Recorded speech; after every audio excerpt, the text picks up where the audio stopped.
Great. All right, let's wrap this up here. What separates you from Michael Whatley in terms of governing philosophy, accountability, courage? And why is this race more than about just a primary? Why is it really more about the soul and direction of the Republican Party? Well, I'll go back and quote President Trump himself in 2016 when he said, drain the swamp. And you and I know it needs to be drained. And here's what President Trump says specifically: we need to get lobbyists out of government. Bingo. Michael Whatley has been a lobbyist. Yep. Okay. I'm a military officer. You want a lobbyist or a military officer? You want a lobbyist or a constitutional lawyer? You want a lobbyist or somebody who's fought for medical freedom and fought for the freedom of our military service members who are prosecuted under the Obama rules of engagement and fought against, election fraud? You want a fighter or a Washington insider? And really, that's what it boils down to. I'm America first. That means putting the United States Constitution first. That means limited government. That means understanding the Article 1, Section 8, your limited powers. Everything else goes back to the states. If you cannot justify an agency, it goes. The IRS has got to go. The Department of Education's got to go. FEMA, you can throw it on the trash can and burn it up. This gets in the way. And I am going to wage a war against the deep state. Whatley will, if he were able to get into the Senate, he'll hold his head down and he will obey the ghost of Mitch McConnell and do whatever John Thune tells him to do. I'm probably going to be the least popular member of the Republican caucus on the Senate, but I'm going to put America first and put my state first, and the rest can kind of fall into place because I got nothing to lose. Now you're going to have the popularity of the American people behind you from where I'm sitting, and I think anybody watching this is going to completely agree. So let's put it this way. If you win this primary, what's your message to Roy Cooper, who polls show you beating by double digits at this point? Say, get ready. I'm going to chase you all over the state and remind you of what you did to the state during COVID. For me, and I shared this story, I'll share with you. With Roy Cooper, for me, it's personal.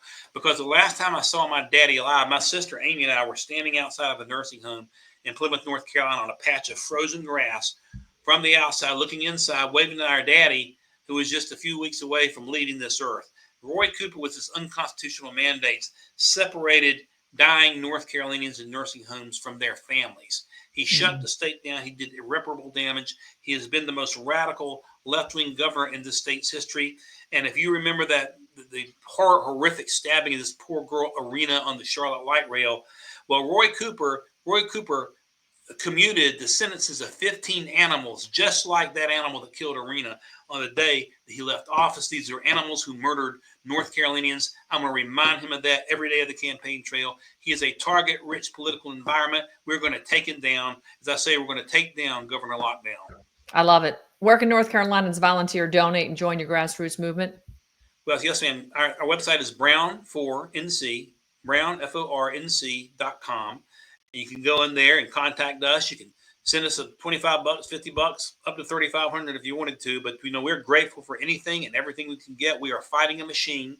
We're fighting a fundraising establishment machine that wants to preserve the status quo, and we cannot survive much longer on the status quo. We've got to make a change, and we don't have a lot of time in. So please go to brownfornc.com. Help us any way you can. We need your money, but we also need. This is going to be a grassroots effort in the primary like the state has never seen, and a lot of people are going to be surprised, some pleasantly so. I love it. So what's your final message then to the voters who feel ignored by the political establishment? Well, you are ignored by the establishment. I'm ignored by the establishment. I mean, they're obviously they're more concerned about preserving the Washingtonian cesspool than about whether we keep our jobs in North Carolina. They could care less about the cost of living. Yes, we've gotten gasoline down, but food prices are too high. We do that by attacking regulation, and the establishment on both sides are ignoring us. I will not ignore. I'm standing with our shrimpers in the eastern part of the state. They try to shut our shrimping businesses down.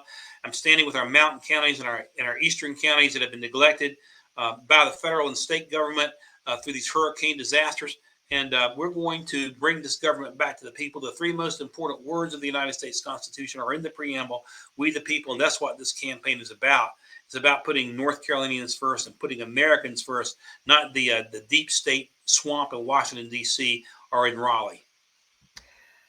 This is such fantastic news. I love the energy you brought to this interview, Don. I can't thank you enough for joining me today. In America, this is the Senate race. That's a preview of 2026. Frankly, from where I'm sitting, the people are rising, the establishment's panicking, and today we heard exactly why. Don Brown, thank you for joining us on Steel News today. Thank you, Ann. Hope to see you again real soon. Thank you so much. Absolutely. All right, everybody. I appreciate you tuning into this very important segment. This has been Don Brown from North Carolina, U.S. Senate candidate. Don, one more time, your website. Where can folks find you? Brown, the word brown, the word for brown for nc.com. That's brown for FORNC.com. All right. And now a word from our sponsor. Thanks for tuning in.